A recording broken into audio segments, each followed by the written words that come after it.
Hoje, dia 28 de fevereiro, é celebrado o Dia Mundial e Nacional das Doenças Raras. No Brasil, estima-se que existam cerca de 13 milhões de pessoas vivendo com algum tipo de doença rara. Mas o que é uma doença rara? Quem tem mais informações para a gente é o repórter Marcelo Silveira. Boa tarde, Marcelo.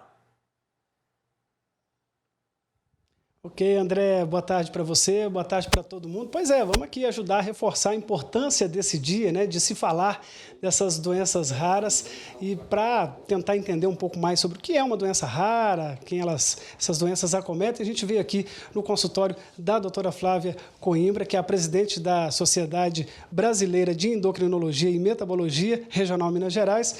Doutora, muito obrigado por receber a gente aqui no seu consultório. Boa tarde para você. O que é uma doença rara? Boa tarde. A doença ela é considerada rara quando ela tem uma prevalência muito baixa na população. A gente considera menos de 65 casos em 100 mil pessoas. Dá mais ou menos 1,3 pessoas a cada 2.000. Né? Então, essas doenças elas são bastante raras na população. Existem muitas doenças raras pelo mundo? Sim, a gente estima que tenha mais ou menos entre 6 e 8 mil doenças raras. Sendo que dessas, na área da endocrinologia, a gente deve ter mais ou menos cerca de umas 200 doenças raras. Por isso até que a gente veio aqui, né, conversar com você, porque nessa área da endocrinologia são muito comuns ter doenças raras nessa área, né, doutora? Dá alguns exemplos para nós. Sim, eu vou começar com um exemplo que é uma doença rara, mas até um pouco comum da gente ver, que é o hipotireoidismo congênito, né? O hipotireoidismo congênito, a grande importância que a gente vem falar dele é que ele é diagnosticado através do teste do pezinho. Então, facilitou muito o acesso. É uma doença rara que hoje a gente consegue ter um diagnóstico bem precoce através do teste do pezinho. Assim como, por exemplo, a hiperplasia adrenal congênita, que ocorre uma deficiência na produção de hormônios pela glândula adrenal, que também pode ser detectado pelo teste do pezinho. Agora, infelizmente, existem outras doenças mais raras e que a gente não tem testes de rastreamento, que o diagnóstico fica bem difícil. É uma característica de uma doença rara. As pessoas não têm com frequência essa doença para poder...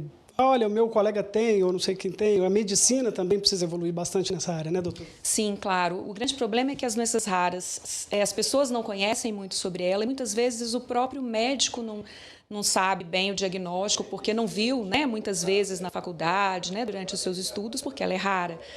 E então o diagnóstico muitas vezes ele é tardio, o paciente fica, né, passando de médico em médico e realiza vários exames até que enfim consiga fazer o seu diagnóstico. Então muitas vezes o diagnóstico é tardio. E normalmente o tratamento costuma ser mais complicado ou até mais caro, justamente por ser mais difícil de se encontrar esse tipo de doença? Aí vai depender. No hipotireoidismo congênito, por exemplo, não. O tratamento é simples, barato, de fácil acesso à população.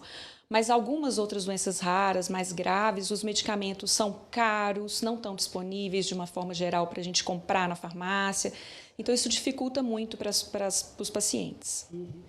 Importância desse dia, doutora, de lembrar, de falar desse dia, de falar das doenças raras. É um dia, não só um dia nacional, mas também um dia mundial, né? A grande importância é que essas doenças são raras, mas o diagnóstico não pode ser raro. Essas pessoas precisam da nossa ajuda. Então, o objetivo é justamente esse. Falar para todo mundo escutar, procurar, correr atrás para poder ajudar essas pessoas. Tá certo, doutora. Mais uma vez, muito obrigado, viu, por ter recebido a gente aqui. Boa tarde. E é isso, André. Espero que o pessoal de casa tenha entendido um pouco mais sobre as doenças raras. Eu volto com você aí no estúdio. Muito obrigado pelos esclarecimentos, Marcelo. Bom trabalho para vocês.